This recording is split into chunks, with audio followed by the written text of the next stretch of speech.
Audio Jungle.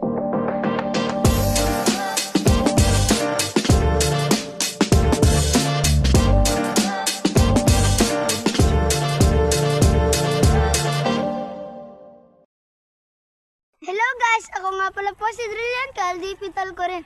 At magandang hapon po sa inyo. Ang tatalakayin po natin ngayon ay kung gaano kahalaga ang ating wika.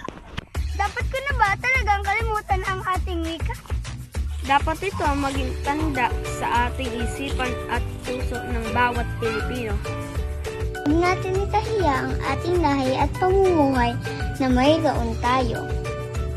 Dahilan kung bakit tayo nakilala, di ba? Ang pamumuhay ng mga Pilipino sa lahat ng bansa.